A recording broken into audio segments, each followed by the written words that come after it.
लगता है नीतीश कुमार ने यह सोच लिया है कि वो आरसीपी सिंह को खत्म करके ही मानेंगे। पहले उनको जदयू ने राज्यसभा का टिकट नहीं दिया और अभी खबर आई है कि आरसीपी सिंह से उनका पटना वाला बंगला भी छीन लिया गया और अब वो बंगला किसी और को, यानी कि बिहार के मुख्य सचिव जो आमिर सुबहानी साहब हैं, उनको अलॉट कर दिया गया है। आरसीपी सिंह जिस बंगले में पिछले 12 साल से रह रहे थे, अब वो बंगला उनको खाली करना पड़ेगा और सूत्रों की माने तो उस बंगले को आरसीपी सिंह के हिसाब से बनवाया गया था। बड़ा मंत्रियों का पॉश इलाका है वो, और वहीं आरसीपी सिंह पिछले 12 साल से रह रहे थे। लेकिन कल के खबर के मुताबिक, कल शाम की खबर के मुताबिक, अब आरसीपी सिंह को वो बंगला खाली करना पड़ेगा।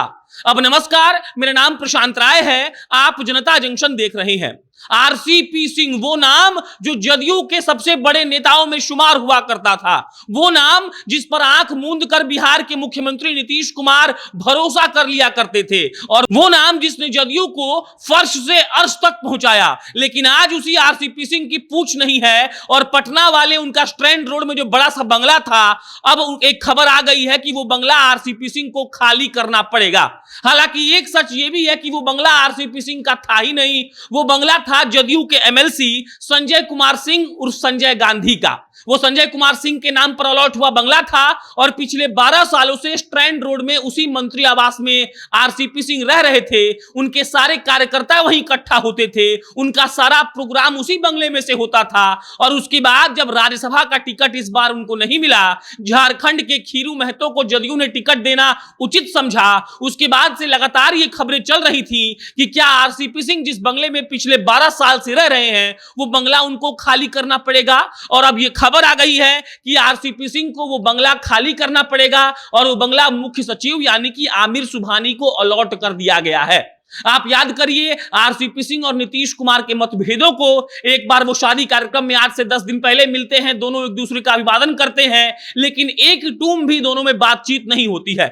उसके बाद ये खबर आना कि जदयू ने उनका टिकट काट लिया है और उसके बाद ये आरसीपी सिंह का कहना कि हम नरेंद्र मोदी जी से मिलेंगे और उसके बाद इस बात पर निर्णय लेंगे कि हमको मंत्री बने रहना है कि नहीं। ये सारे वो घटनाक्रम है जिसमें से आरसीपी सिंह नीतीश कुमार के सबसे करीबी से होकर अब सबसे दूर माने जा रहे हैं। आरसीपी सिंह और नीतीश कुमार अब एक दूसरे को देखना नहीं चाहते हैं, और अगर ऐसा नहीं होता तो जो आरसीपी सिंह अपने टिकट कटने के बाद ये कह रहे थे कि हम तो संगठन के आदमी हैं, संगठन के लिए काम करेंगे, उस आरसीपी सिंह के साथ नीतीश कुमार ऐसा तो नहीं करते। लेकिन यह खबर आना कि आरसीपी सिंह का पटना वाला स्ट्रैंड रोड वाला पॉश इलाके में जो बंगला है, जिसमें वो पिछले 12 सालों से पार्टी का कामकाज देख रहे थे और जब पटना रहते थे तो उसी में रहते थे, अब वो बंगला आरसीपी सिंह से छीन लिया जाएगा और उस बंगले में मुख्य सचिव आमिर सुबहानी रहेंगे।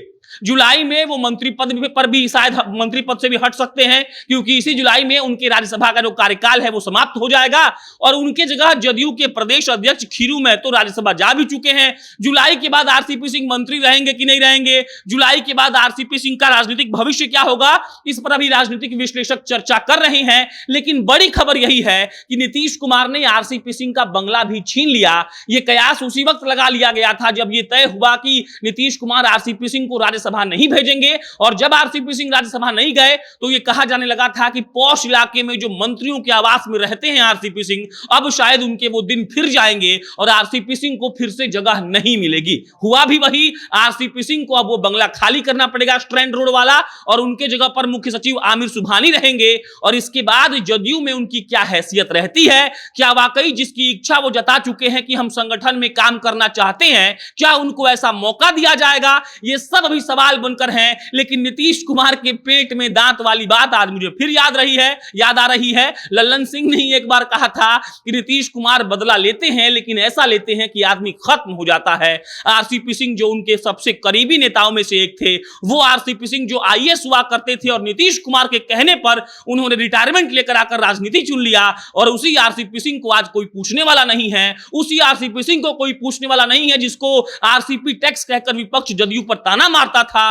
वो आरसीपी सिंह जो जदयू के लिए सब कुछ मैनेज करते थे, आज पटना में बेघर हो गए हैं। और नीतीश कुमार ने यह बता दिया है कि अगर हमसे रंगबाजी करिएगा तो हम अलग हिसाब से फैसला करते हैं। बाकी आरसीपी सिंह का राजनीतिक भविष्य क्या होगा, वो किस पार्टी में जाएंगे, वो जदयू में रहेंगे, वो क्या करेंगे, इस पर जैसे ही हम लोगों को कुछ पता चलेगा आपको हम बताएंगे। आप जनता जंक्शन देख रहे थे, मेरा नाम प्रशांत राय है। बहुत बहुत धन्यवाद।